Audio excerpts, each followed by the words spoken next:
네, 안녕하십니까. 비욘디 시청자 여러분 반갑습니다. 저는 척추 내시경 센터 신경외과 청담 해리슨 병원에서 근무하고 있는 허동화입니다.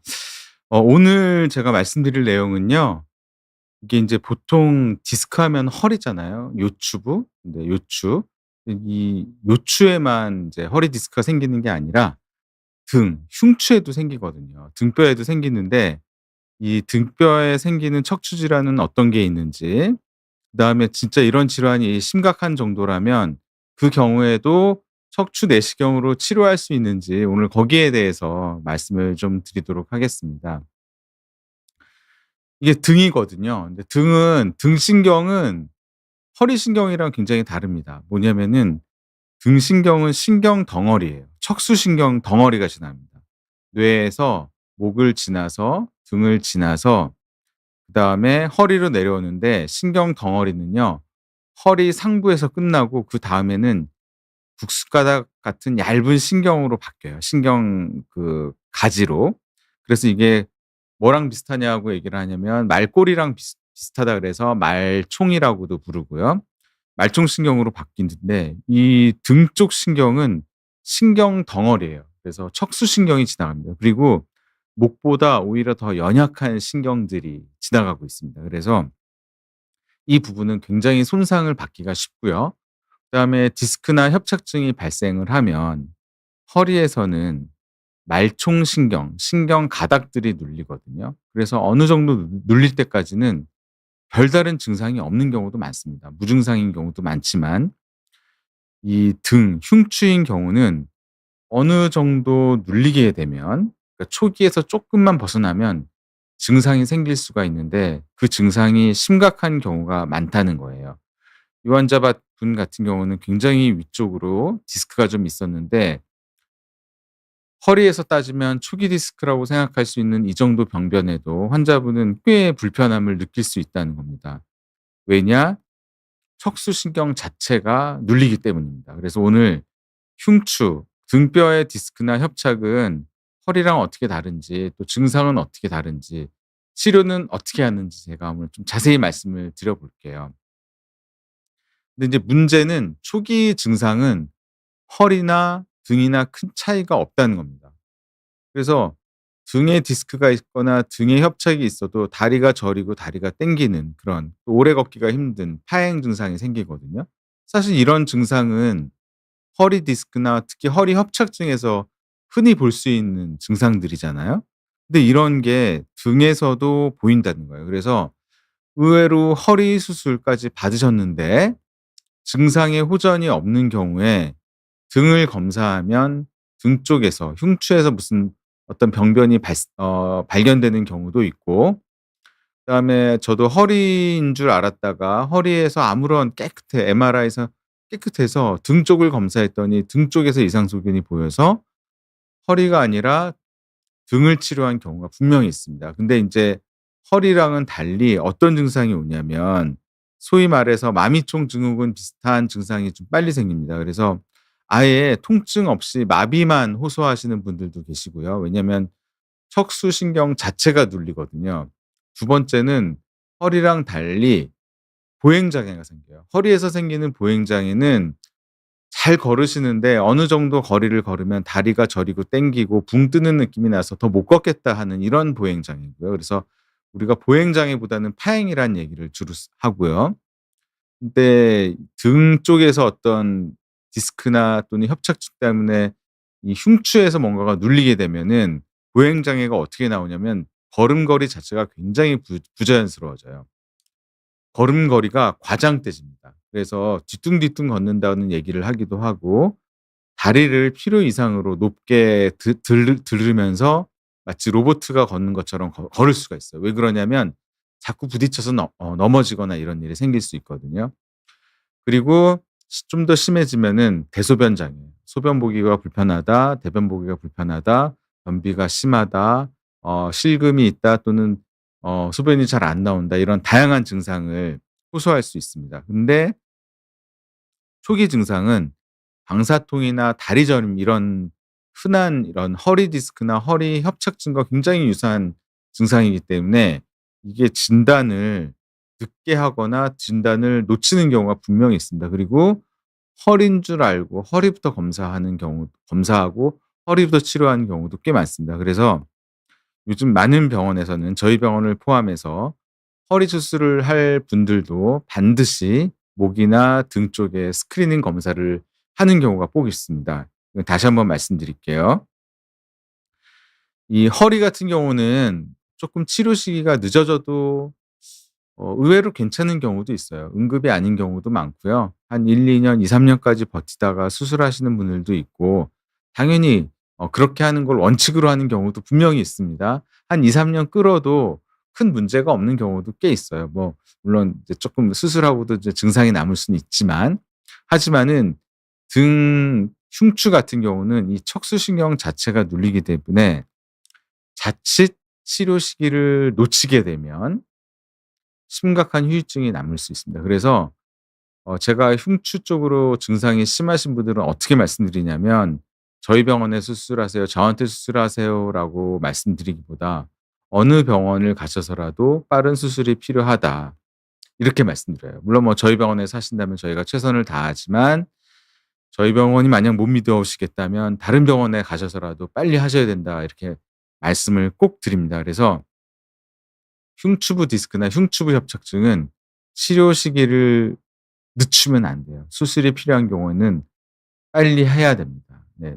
급한 경우는 당일날 오신 분을 당일날 수술하는 경우도 있습니다. 네. 최근에도 그런 분 저희 병원에도 계셨거든요.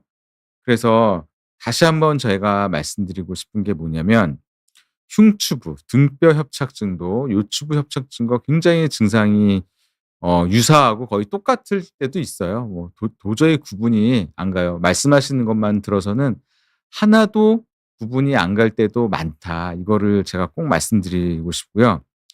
그래서 이 요추부에 어떤 심각한 병이 있어서 수술하시는 분들도 반드시 목이랑 흉추 쪽으로 스크리닝 MRI, 간단하게 찍어 보는 MRI를 꼭 검사를 합니다. 그래서 저는 허리 4-5번 수술하려고 입원하셨다가 "흉추부 90 번부터 수술하자." 아니면 "같이 수술해야겠다." 이렇게 말씀드리는 경우가 분명히 있습니다. 정말 저번 주에도 저희 있었잖아요, 그런 분. 그래서 "왜 허리 수술하는데 쓸데없이 목이랑 등을 찍느냐." 이런 거를 우리가 예방하기 위해서 그래요. 그래서 요새는 많은 병원에서 허리 검사를 할 때 목이랑 등을 한두 컷 이렇게 잘라서 스크리닝 검사를 하는 게 있습니다. 그다음에 목이나 등 또는 허리가 안 좋은 분들은 탄뎀 리전이라고 있어요. 탄뎀이 뭐냐면은, 저희 옛날에 자전거 있으면 자전거 뒤에 누구 한 명 더 앉힐 수 있는 그런 보조 좌석 같은 게 하나 뒤에 있었잖아요. 그죠? 거기에 뭐 물건을 뭐 이렇게 감아서 인제 고정해서 가져가기도 하는 그 부위를 인제 탄뎀인데, 이 다른 주 좌석이 있으면 보조 좌석도 있다는 거거든요. 그래서 "탄뎀 병변이 있을 가능성이 많다." 이렇게 저희가 판단해요. 허리가 안 좋은 분은 허리만 안 좋을 수도 있지만 목이랑 등이 안 좋을 수도 있고, 또 목이 안 좋은 분은 등이랑 허리가 같이 안 좋은 경우가 분명히 있기 때문에, 이런 탄뎀 리전을 우리가 탄뎀 병변을 확인하기 위해서 반드시 스크리닝 검사를 같이 하는 경우도 꽤 많습니다. 저희 병원에서도 대학병원처럼 이렇게 같이 검사를 하고 있습니다. 그다음에 인제 그럼 모든 환자가 등 좀 아프고 이렇다고 모든 환자를 다 MRI를 찍을 수는 없잖아요. 그래서 또 허리 수술하신 분이 허리 수술 MRI 가지고 왔는데 잘 된 경우 무턱대고 또 검사하자 그러면 그 검사에 대해서 굉장히 거부감을 보이시는 분들도 계시거든요. 그래서 이런 경우는 제가 항상 어 검진하는 침대에 걸터 앉거나 인제 눕혀서 검사를 하는데, 인제 뭐 이런 거 어렸을 때 장난 한번 다 쳐 보신 적이 있을 텐데, 무릎 쪽으로 톡톡 치면 다리가 꺼떡꺼떡하잖아요. 이게 필요 이상으로 건반사가 항진되는 경우가 있습니다. 제가 요런 손으로 톡톡 쳐도 다리가 막 튀는 경우가 있어요. 그래서 건반사 항진이 있으면 무조건 목 또는 등 쪽 병변을 생각을 해야 되고요. 그다음에 발목 쪽을 자극하면은 발목이 튀는 게 있어요. 이게 우리가 인제 앵클 클로너스라고 얘기를 하는데, 이런 병변이 보이게 되면, 이런 우리 신경학적 검진에서 이런 것들이 보이게 되면 반드시 허리가 아니라 등이나 목 쪽을 먼저 생각해야 되고, 1 차적으로는 등 쪽을 먼저 생각을 해야 되는 경우가 있습니다. 근데 또 문제는 이게 좀 심한 경우에만 나타나고 초기에는 또 잘 안 나타난다는 거예요. 그래서 모든 환자에서 이런 게 나타나지는 않기 때문에 허리에서 원인을 찾았는데 허리에서 도저히 뭐 지금 증상을 설명할 만한 병변이 없다. 그러면 반드시 등을 검사해 봐야 됩니다. 어쩔 수 없습니다. 그래서 딱 저희가 환자분께서 인제 저희 진료실 문을 열고 딱 들어오는 모습만 봐도 심한 분은 딱 판별이 돼요. 매우 과장된 보행으로 뒤뚱뒤뚱, 표현이 좋지 않지만 좀 부자연스러운 걸음으로 들어오신다. '아 그럼 이분은 등이 안 좋겠구나.'라고 생각을 하고요. 그다음에 침대에 눕혀서 이런 건반사 항진이나 앵클 클로너스라는 발목의 이상 감각을 딱 체크해 보면 거의 대부분 나옵니다. 그러면 저는 강력하게 허리가 아니라 등일 가능성이 많고 등 쪽에 MRI를 촬영해야 된다고 꼭 설명을 드립니다. 근데 또 재밌는 거는요. 어떤 분들은 이런 이상 반사가 전혀 안 나오고 "발만 뜨겁다. 발만 저린다." 하는 분들도 있거든요. 그래서 "발저림이 이상하게 오래간다. 그래서 허리도 검사해 봤는데 특별한 게 없다." 그러면 이런 경우에도 드물긴 하지만 등 쪽을 검사해야 됩니다. 제가 다음 주에 인제 수술하실 등 쪽 협착증 환자분이 하나 있거든요. 너무너무 심한데 마비 오기 직전 상태거든요. 근데 이분이 초기 증상 그다음에 지금도 호소하는 게 발 쪽에 뜨거운 감, 자결감, 저림감이었어요. 그래서 유독 발만 뭔가 이상하다. 근데 양쪽이 다 같이 이상하다. 이래도 등뼈 쪽, 흉추 쪽을 꼭 생각을 해 봐야 됩니다. 그러면 인제 한번 증례를 한번 보실게요. 근데 흉추부에서 협착증은 허리랑 좀 다른데 허리에서는 협착증이 보통 뼈도 두꺼워지지만 황색인대라고 V자로 가로막고 있는 이 인대가 두꺼워지는 거거든요. 그래서 황색인대의 보통 비후라고 얘기를 하지만 흉추부에서는 이상하게 이게 두꺼워지면서 딱딱해지는 병이 많아요. 그래서 황색인대가 두꺼워지면서 딱딱해진다 그래서 황색인대 골화증이라고 얘기를 하는 거거든요. 뼈처럼 딱딱하게 된다.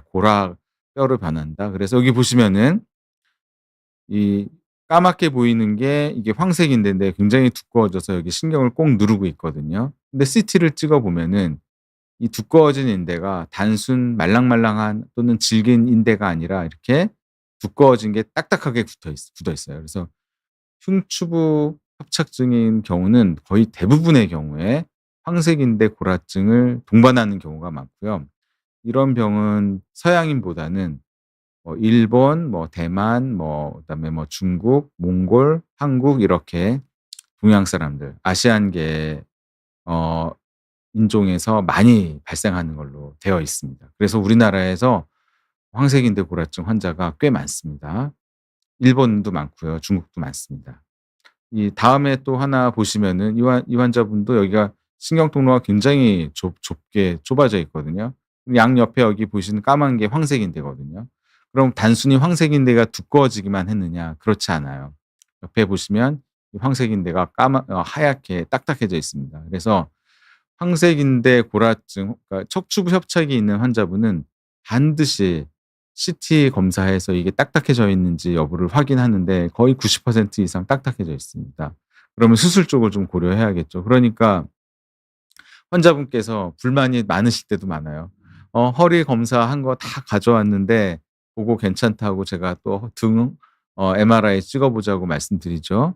등 MRI에서 이게 황색인대 골화증이 나왔어요. 그러면 제가 또 CT 찍어 보자고 말씀드리니까 "자꾸 검사만 한다." 이렇게 말씀하실 수 있는데 어쩔 수가 없습니다. 왜냐하면 허리는 좀 저리고 땡기고 오래 걷기가 힘들고 기껏해야 물론 이런 마비도 오면 안 되지만 발목 정도의 마비가 오는 경우가 많지만 등 쪽에서 협착이 진행돼서 이게 신경을 심하게 누르면 다리 전체에 마비가 옵니다. 그래서 저희가 좀 힘드시더라도 여러 가지 검사를 권유드릴 수밖에 없어요. 왜냐하면 빠른 수술이 필요한 경우가 많거든요.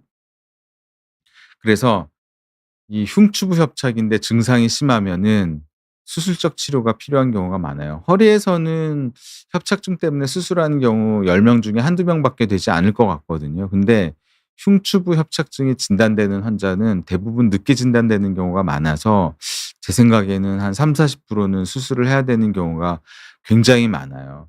그리고 마비 증상이 처음에는 그렇게 확 오지 않습니다. 사실 일상생활은 다 돼요. 근데 자세하게 여쭤보면 산에 오르기도 되게 힘들고 계단 오르기는 거의 불가능한 경우도 많거든요. 그러니까 경도의 마비예요. 그러니까 일상생활은 되지만은 내가 좀 힘을 줘서 활동해야 되는 거는 거의 못하고 포기하고 계신 경우가 많거든요. 사실 이것도 다 마비로 봐야 됩니다. 그래서 한 60대 환자분이 계단 못 오를 일이 없거든요. 근데 이런 분들이 계단을 못 오르고 뭐 서울 쪽에 뭐 청계산 정도 오르는 게 도저히 안 된다. 그럼 그거는 마비가 있는 거고요. 이런 경우 제가 신경학적 검진을 하면서 힘이 빠졌는지 안 빠졌는지 확인을 하면 거의 90%는 거의 마비 증상이 있는 겁니다. 그래서 이 본인이 이거를 부정하고 계신 거고요.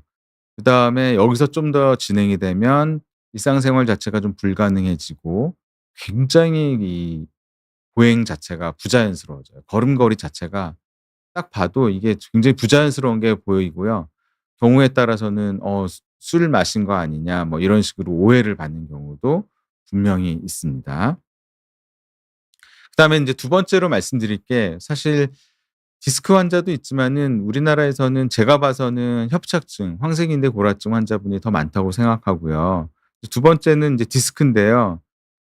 이 흉추부 디스크는 이 앞쪽에서 디스크가 터져 나와서 신경을 누르는데 척수신경 자체가 눌리기 때문에 수술도 굉장히 까다롭고 그다음에 마비 증상이나 증상 자체가 굉장히 심한 경우가 많아요. 그래서 여기 보시면 6 번, 7번 여기 인제 디스크 물론 다른 환자분 거를 가져왔지만은 이런 경우에는 응급 수술을 요하는 경우도 많아요. 또는 그 전날 신경 가라앉는 주사를 충분히 투여하고 신경을 어느 정도 좀 달래 놓고 신경 자극된 걸 좀 가라앉혀 놓은 상태에서 그다음 날 수술하는 경우도 있습니다. 그래서 흉추부 협착이나 흉추부 디스크를 수술하는 경우 스케줄 잡아서 하는 수술인 경우에는 반드시 수술 전날 좀 일찍 오시라고 말씀드려서 스테로이드나 부종 가라앉혀 주는 주사 치료를 일단 먼저 시작을 하고 그다음 날 신경을 좀 달래 놓은 상태에서 수술을 하는 게 훨씬 더 안전합니다. 그래서 제가 "등 수술하시는 분은 좀 일찍 오세요."라고 제가 꼭 말씀드리고 있습니다. 그러면 흉추부 디스크는 이 튀어나온 어떤 부위에 따라서 증상이 다양하지만 일반적인 디스크는 한쪽으로 치우쳐져서 튀어나오는데 보통은 등이 아프고 옆구리나 이 흉곽, 이 갈비뼈 따라서 아프다 이런 얘기를 많이 하고요. 이래서 어떤 분들은 이 대상포진이 아니냐 이렇게 오해를 받는 경우도 있습니다. 왜냐하면 그 아픈데 자꾸 만지작거리고 인제 어쩔 수 없이 그쪽을 계속 쓰다듬게 되면 그 부위에 뻘겋게 발적이 되기도 하거든요. 그러면 이거 대상포진 초기다 이렇게 오해하는 경우도 분명히 있을 수가 있습니다. 오진이 아니라 그럴 수 있거든요. 그다음에 이 병변이 진행됨에 따라서 흉추부 협착처럼 방사통 저림감뿐만 아니라 보행장애, 마비 증상이 생기고요. 이런 경우는 진짜 현미경으로 수술하는 게 더 힘들 때도 있습니다. 그래서 보통은 내시경으로 우리가 해결하려고 애를 쓰고 있지만 심한 경우는 이 갈비뼈를 자르고 또는 갈비뼈 사이로 크게 절개를 하고 들어가서 수술을 해야 되는 경우도 분명히 있습니다. 저희도 옛날에는 갈비뼈 사이를 가르고 들어가서 수술하는 경우도 꽤 있었어요. 아니면 등 쪽에서 뼈를 굉장히 크게 절제하고 수술하는 일이 분명히 있었습니다. 왜냐하면 등신경을 막 만지면서 수술을 하지 않고 등신경을 그대로 둔 상태에서 수술하기 때문에 그런 일이 생길 수 있는 겁니다. 그럼 치료는 어떻게 하느냐? 제가 뭐 비욘디에 출연해서 자꾸 수술적 치료 얘기를 제가 강조를 해서 제가 뭐 수술만 하는 의사는 절대 아니고요. 당연히 초기 병변이나 심하지 않는 경우는 당연히 경과 관찰을 하는 게 비수술적 치료하는 게 당연히 원칙입니다. 근데 이 초기 병변이 초기 디스크가 흉추 등에서 보였다 또는 황색인대 고라증이 초기에서 보였다 하더라도 허리랑은 달리 등 쪽은 어떻게 하냐면 정기적인 검사가 필요합니다. 적어도 1 년에 한 번 정도는 MRI를 정기적으로 찍어 보고 수술 시기를 빨리 판단을 해야 될 경우가 있어요. 왜냐하면 마비 증상이 생길 수가 있게 됩니다. 그다음에 허리 쪽은 꽤 심한 디스크가 있다 하더라도, 꽤 심한 협착증이 있다 하더라도 좀 기다려 볼 수도 있으나, 특히 디스크 같은 경우는 기다려 볼 수 있거든요. 꽤 컸지만 그게 쪼그라드는 경우도 분명히 있어요. 그래서 좀 심해도 비수술적 치료하면서 좀 버텨보는 경우가 있지만, 등 쪽인 경우는 그렇게 기다렸다가는 심각한 후유증을 남기고, 두 번째는 뒤늦게 수술을 했다 하더라도 환자분이 원하는 만큼의 결과가 오지 않고, 그 인대 골화증이 신경이랑 너무 심하게 유착되어 있으면 너무너무 수술하는 게 힘듭니다. 그래서 수술 직후에 오히려 어 마비 증상이 일시적으로 악화될 수도 있어요. 그래서 너무 오래된 이런 흉추부 협착증, 이런 경우는 오히려 제가 뭘 말씀드리냐면, 지금 상태보다 악화되지 않으면 성공한 거다. 두 번째는 오히려 수술 직후에는 일시적으로 마비 증상이 쪼끔 더 악화될 수 있다. 이거를 반드시 말씀드립니다. 그래서 초기 병변이다 하더라도 정기적인 경과 관찰이 꼭 필요하고요. 그다음에 과잉 검사처럼 느껴질 수 있겠지만 정기적인 MRI 또는 CT 검사로 병변이 진행하는지를 반드시 확인을 해야 되고요. 증상이 심하지 않다 하더라도 우리가 추적 검사를 했더니 한 2년 전에 찍은 MRI보다 지금이 좀 더 심하다, 좀 더 진행했다, 그러면은 지금 당장 통증이나 마비 증상이 심하지 않다 하더라도 수술적 치료를 이런 경우에는 조기에 시행할 경우가 분명히 있습니다. 예. 그래서 등하고 좀 하는 게 좀 다를 수 있다. 그래서 이 흉추부에서 디스크 탈출증은 단일공 내시경을 더 선호하고요. 단방향 내시경. 그다음에 흉추부 협착증 경우에는 뭐 의사의 선호도에 따라 다르지만 양방향 내시경이 쪼끔 더 어 효과적일 수 있습니다. 왜냐하면 요즘은요, 이 내시경 쪽에도 여러 가지 기구를 달아서 정말 양손을 다 쓰면서 수술할 수가 있거든요. 그래서 요즘은 제 개인적인 의견은 흉추부 협착증, 황색인대 골화증은 양방향 내시경이 좀 더 나은 경우가 많고, 그다음에 디스크 있잖아요. 흉추부 디스크 탈출증인 경우는 단방향 내시경이나 또는 필요하면 현미경 수술이 더 필요할 수도 있습니다. 네. 그래서 한번 증례를 한번 보여 드릴게요. 이거 오늘 또 자꾸 말이 길어졌는데 30분 정도로 제가 좀 컴팩트하게 말씀드려 보겠습니다. 이분은 이제 74세 여자 환자분이시고, 지금 허리도 다 안 좋고 등도 안 좋은데 이쪽 11, 12번 쪽으로 해서 황색인대 골화증을 동반한 흉추부 협착증이 동반 있는 거예요. 이런 경우는 인제 마비 증상이 생기기 시작했거든요. 4 단계면은 뭐 걸음해야 잘 걸으실 수 있지만은 오래 걷기가 힘들고, 계단 오르거나 언덕 오르는 거는 거의 불가능할 정도로 힘들어진 상태입니다. 여기 협착증. 그래서 어떻게 수술했냐면 내시경으로 했고요. 제가 오늘 또 과감히 수술 영상을 한번 준비를 해 봤거든요.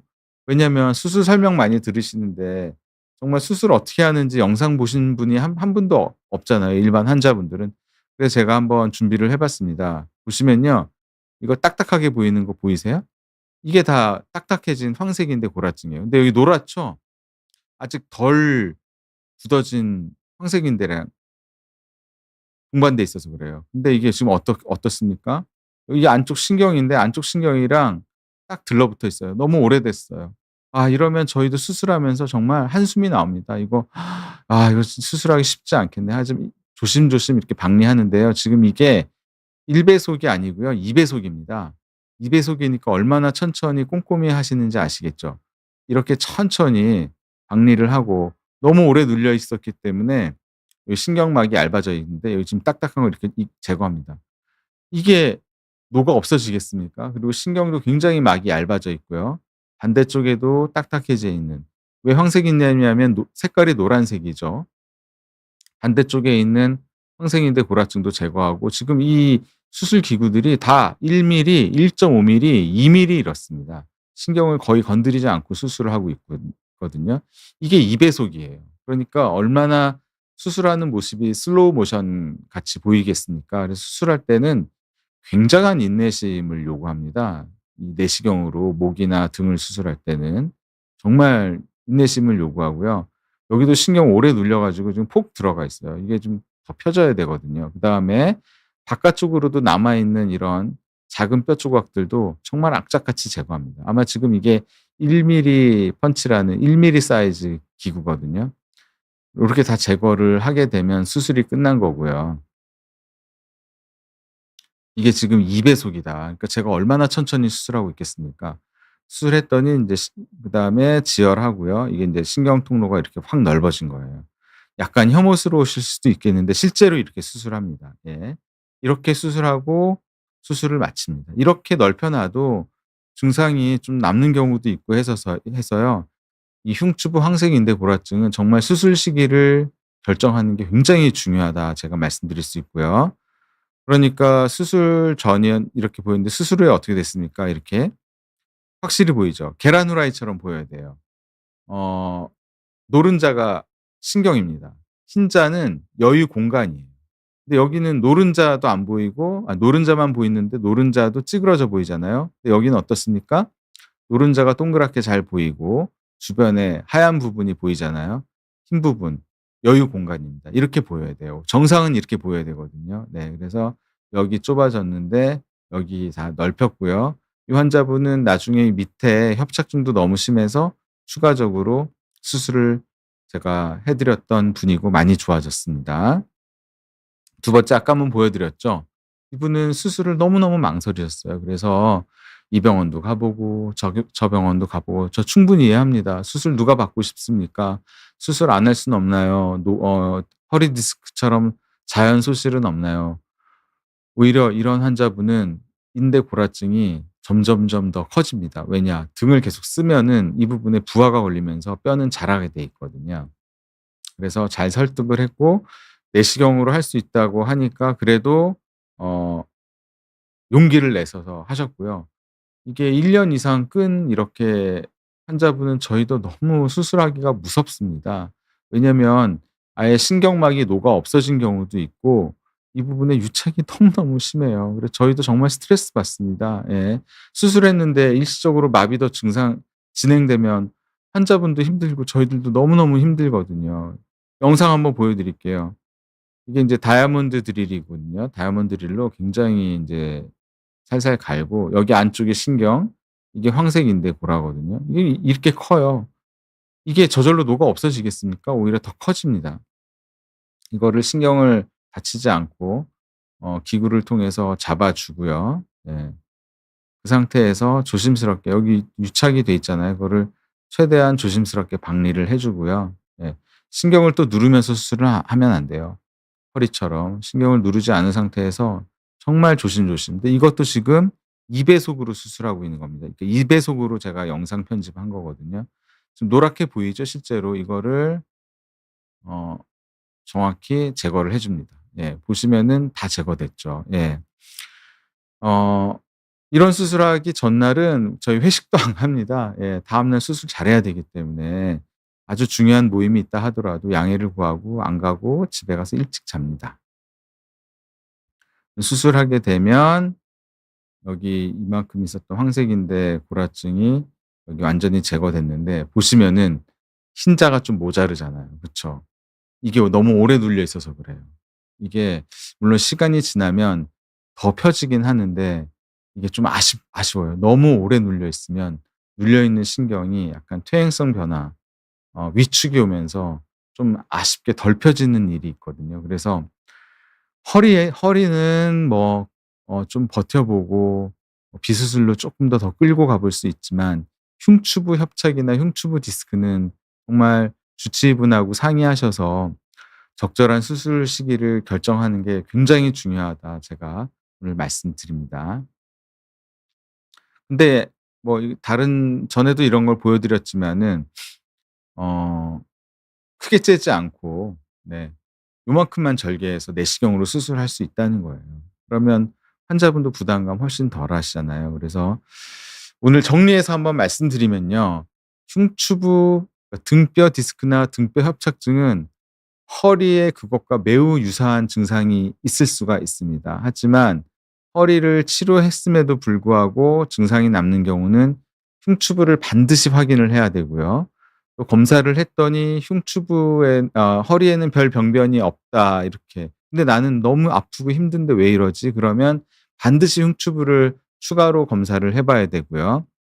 그다음에 흉추부 병변 같은 경우는 자연 소실이 정말 오기가 쉽지 않아요. 저절로 디스크가 녹아 없어진다든지 두꺼워진 황색인대가 저절로 쪼그라드는 일은 거의 드물기 때문에 너무 심해서 마비 증상을 초래하기 시작하고 그다음에 그 황색인대의 골화증이 점점 커지는 현상을 보인다면 어느 병원에서든 빠른 수술적 치료가 필요할 것으로 생각이 됩니다.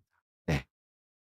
쪼끔 무서운 내용을 말씀드리긴 했지만은 흉추부 디스크를 너무 또 흉추부 협착증을 너무 가볍게 생각하시는 환자분들이 계셔서 또 너무 수술 시기를 놓쳐서 후유증이 남은 안타까운 분들이 계셔서 오늘 여기에 대해서 좀 자세히 한번 수술 영상과 함께 설명드렸습니다. 여러분께 많이 도움이 됐으면 좋겠고요. 그다음에 인제 뭐 질문 좀 온 것 같아서 꼭 흉추부 디스크 이외에 허리나 뭐 목에 대해서도 질문 주시면 제가 답변 드리도록 하겠습니다. 그러면은 인제 소원 요정님께서 무릎 골절로 수술한 이후에 신경이 눌려서 아 그래서 이 수술 주변 부위 주변으로 이제 감각이 떨어져 있는 거잖아요. 이 경우는 좀 어쩔 수가 없어요. 이게 인제 이 골절로 수술하시는 분들 있잖아요, 다리. 이런 거는 불가피하게 골절 부위를 노출하는 과정에서 중추신경이 아니라 말초신경이 이게 다치는 일이 있거나 당겨지는 경우가 있어요. 이거는 정말 대가라도 어쩔 수가 없는 경우가 많다고 합니다. 예. 예. 정말 뭐 정형외과 주임 교수님이 직접 수술을 했는데도 이런 일이 생길 수가 있어요, 실제로. 근데 이 경우는 말초신경은요, 대부분 시간이 지나면 돌아오거든요. 그러니까 이거는 좀 지켜보셔야 됩니다. 이게 골절 때문에 수술하는 경우는 골절 부위를 노출하는 과정에서 정말 불가피하는 일입니다. 예. 아프시면은 약을 좀 드셔야 되고요. 예. 요거는 제가 요렇게까지밖에 말씀드리지 못해 너무 죄송한데 이 의사를 옹호하는 게 아니라 말초신경이 이 골절 부위와 인접해서 지나가는 경우는 이거 수술 안 할 수도 없는 거 아닙니까? 그래서 정말 대가분께서 수술을 한다 하더라도 이런 일이 발생할 수 있다. 이렇게 제가 말씀드립니다. 네. 쪼끔 더 기다려 보셨으면 좋겠습니다. 네. 그다음에 20 년째 다이어트 님께서 40대 여성입니다. 누우면 흉추가 너무 아파서 누울 수 없고 세우면 괜찮다고 하는데 엑스레이에서는 별게 없다. 흉추부 디스크 초기일 수가 있고요. 그다음에 이 경우는 흉추 부위가 특별한 이유 없이 아픈 경우는 또 쉬몰 결절이라고 뼈 안에 결절이 생기는 경우에 이런 일이 생길 수도 있고요. 그다음에 뭐 전혀 MRI랑 문제가 없다. MRI까지 검사를 했는데 그러면은 그때는 인제 뭐 강직성 척추염이나 류마티스 관절염 같은 이런 류마티스 질환이 있는 경우도 있을 수 있거든요. 그래서 일단은 등을 세우면 좀 괜찮아서 다행이긴 한데 계속 이 통증이 있다면은 한번 MRI를 가까운 병원 가서 한번 해 보셨으면 좋겠습니다. 그다음에 흉추 수술이 목 수술보다 어렵나요? 목보다 쉬운 경우도 있고 목보다 어려운 경우도 있는데 흉추 수술이 목보다 어려울 때가 있어요. 왜냐면 흉추가 굉장히 연약한 신경 부위거든요. 그래서 목 같은 경우보다 흉추 수술이 더 긴장될 때가 충분히 있습니다. 예. 특히 흉추부 석회화 디스크 같은 경우는 어 디스크인데 굉장히 큰 수술로 진행하는 경우가 있어요. 예. 그래서 흉추 수술이 쪼끔 목보다 부담이 될 때가 충분히 있습니다. 예예.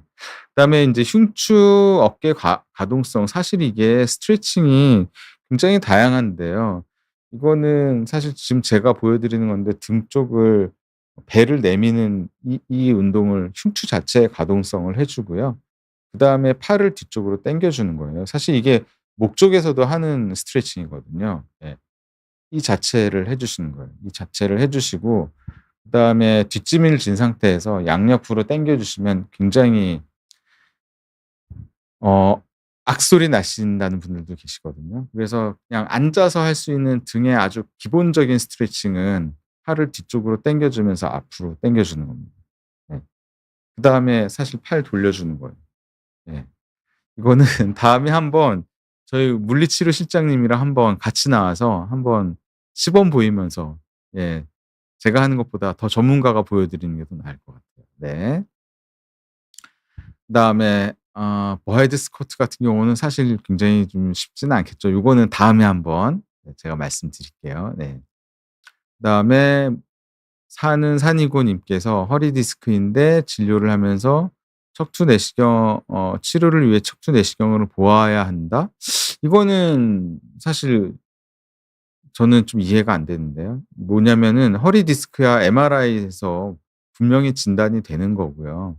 치료를 했는데도 허리 디스크 어 저기 증상이 호전되지 않으면 내시경으로 수술하는 거거든요. 그러니까 내시경이 뭐냐? 그냥 조그맣게 절개해서 수술하는 거거든요. 그래서 척추 특히 허리 같은 경우는 전신 마취 안 하거든요. 그러니까 전신 마취 안 하고 척추 마취로 주로 수술하고 1 센티 정도의 아주 작은 절개로 해서 빠른 회복을 도모하는 게 허리 디스크인데요. 아주 드물게 이런 경우는 있을 수 있습니다. 정말 디스크가 애매해요. 근데 증상은 딱 디스크야.